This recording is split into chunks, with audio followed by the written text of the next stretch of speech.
नमस्कार मित्रों, फिर एक बार आपका स्वागत है आपके अपने चैनल आदिनाथ बाय आचार्य हर्षवर्धन में। और मैं आपका आचार्य हर्षवर्धन।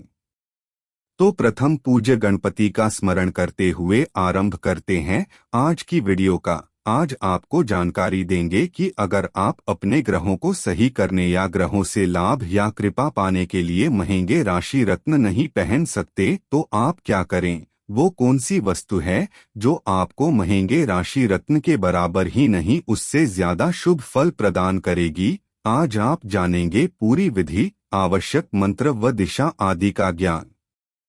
आपको बता दें कि आपकी जन्म कुंडली में 12 घर, 12 राशि व 9 ग्रह होते हैं। यह 9 ग्रह आपकी कुंडली में किसी भी घर में किसी भी राशि में स्थित हो सकते हैं। आपके जन्म विवरण के अनुसार आपकी कुंडली के प्रत्येक घर का एक स्वामी होता है, जो कि नवग्रह में से ही कोई एक ग्रह होता है। तो उस घर से संबंधित कार्यों, वस्तुओं व कर्मों की प्राप्ति के लिए किसी भी जातक को स्वामी ग्रह की कृपा प्राप्त होना आवश्यक है। साथ ही उस स्वामी ग्रह का कुंडली में बलशाली होना भी आवश्यक है।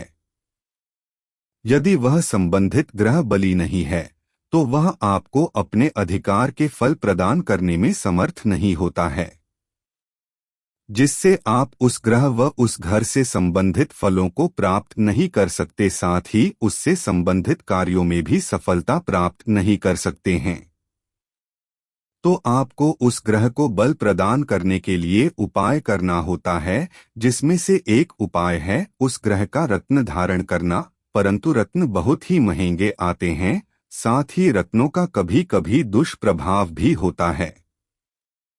तो हम आपको बता रहे हैं कि आप इन महंगे रत्नों के स्थान पर विशेष वनस्पति की मूल अर्थात जड़ों का भी प्रयोग कर सकते हैं और बहुत अच्छे व शुभ फल प्राप्त कर सकते हैं।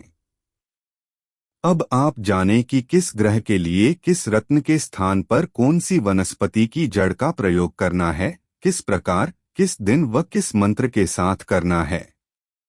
आपकी जन्म कुंडली में नवग्रह स्थित होते हैं, जो कि सूर्य, चंद्रमा, भूमिपुत्र मंगल, बुध, देवगुरु बृहस्पति, दैत्यगुरु शुक्र, कर्म फलदाता शनि, राहु व केतु।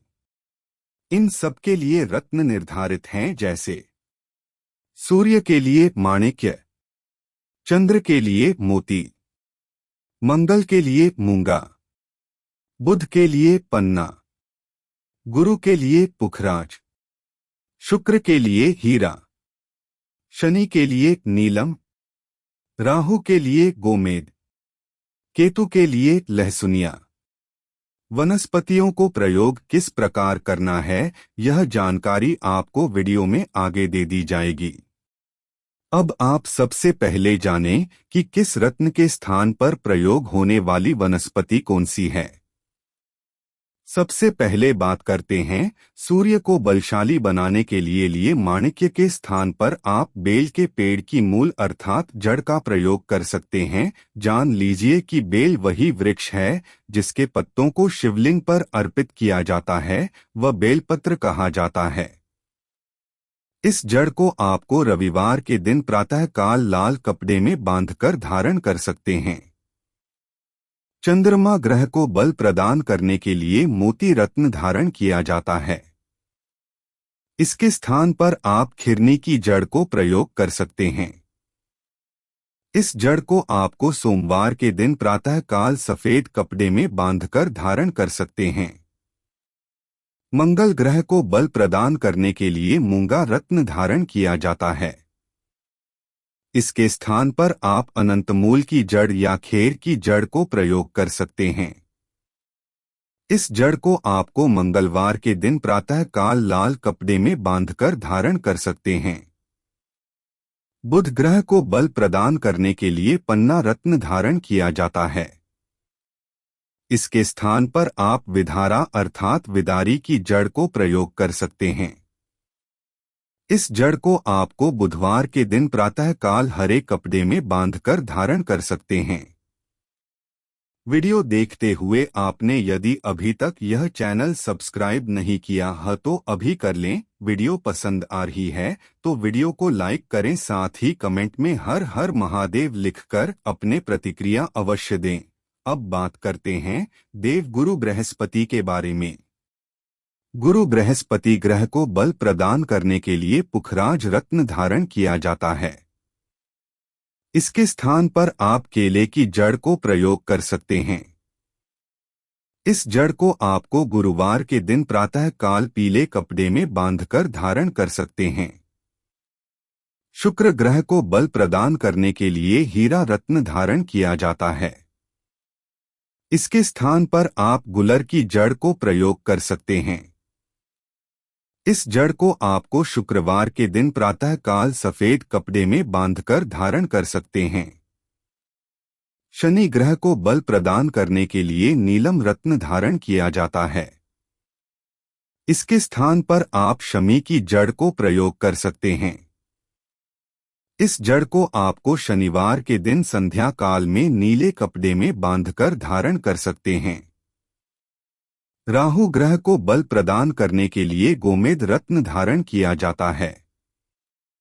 इसके स्थान पर आप सफेद चंदन की जड़ को प्रयोग कर सकते हैं। यदि सफेद चंदन की जड़ उपलब्ध न हो तो इसके स्थान पर आप सफेद चंदन के एक टुकड़े का भी प्रयोग कर सकते हैं।